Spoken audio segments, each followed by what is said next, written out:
जिंदाबाद, कर्मचारी एकता जिंदाबाद, डेली वेजर्स को पक्का करो, डेली वेजर्स को पक्का करो, एनवाईसी को पक्का करो, रैबरे खेल को पक्का करो, होम गार्ड्स को पक्का करो, पुरानी पेंशन बहाल करो, पुरानी पेंशन बहाल करो। पुरानी दिन रात काम करते हैं, मगर उनको दिया क्या जाता है? एक बहुत कम अमाउंट। आप जानते हैं कि इस संगठन का गठन करने का मेन मकसद है कि जो नाइंसाफी की जा रही है कई सालों से उसको दूर किया जाए। आप लोगों ने बहुत सपोर्ट किया, हर जगह साथ दिया, किस तरीके से हम सब जानते हैं।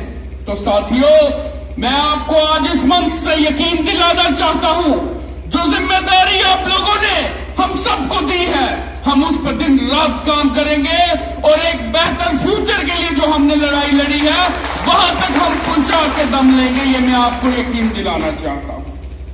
हमारी पहली डिमांड है कि रेगुलाइजेशन पॉलिसी सबके लिए होनी चाहिए, क्योंकि वो हक है। अगर हम लोग अपनी जानों की परवाह न करते हुए, आप देखिए किसी भी डिपार्टमेंट में देख लीजिए किस तरीके से काम करते हैं। सबने देखा, जम्मू कश्मीर के कोने कोने में देखा, रियासी में देखा कि कोरोना काल के टाइम में किस तरीके से काम किया गया, किस तरीके से आपने देखा कि एम्प्लॉयज बाहर निकले और उन्होंने अपनी जानों की परवाह ना की तो फिर भी काम किया। कितने सारे हमारे साथी जो इस दुनिया में नहीं रहे, मगर किसी ने अपने काम से कोई कोताही नहीं की। तो हमारी जो पहली डिमांड है वो रेगुलाइजेशन पॉलिसी सबके लिए होनी चाहिए। आप देखिए, मैं बताना चाहता हूं कि जम्मू कश्मीर को अगर सेंटर ने अडॉप्ट किया है, यूटी बनाने का मकसद है कि अडॉप्ट किया, तो वहां के रेट्स यहां पे क्यों लागू नहीं है? इसके लिए भी हम डिमांड करते हैं कि यूटीज के रेट लागू किए जाए। दूसरी, आप सब जानते हैं कि गवर्नमेंट कमेटियां बनाती है। आप देखिए, रैबरे खेल, एनवाईसी, जंगलात के लिए गवर्नमेंट ने कमेटियां बनाई हैं।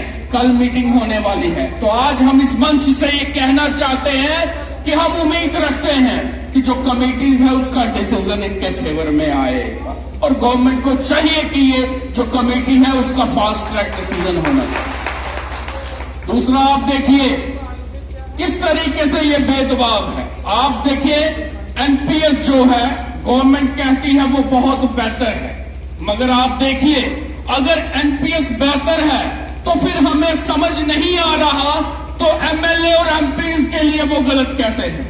मुझे लगता है अगर उनको आपने ओल्ड पेंशन दी है, आप कहते हैं ओल्ड पेंशन सही नहीं है, तो फिर उनके लिए सही कैसे है? फिर तो आप इसका मतलब उनके साथ भी नाइंसाफी कर रहे हैं।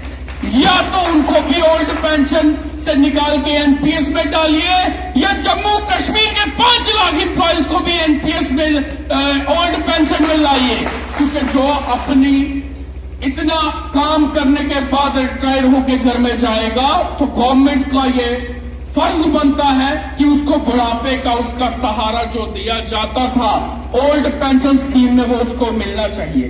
क्योंकि न्यू जो पेंशन स्कीम है ये शेयर मार्केट में लगता है, और हमने जहां तक हमारी नॉलेज में आया है रिटायर होने के बाद 2000 या 3000 रुपया दिया जाता है। तो आप बोलिए किस तरीके से सरवाइव किया जाएगा? तो साथ में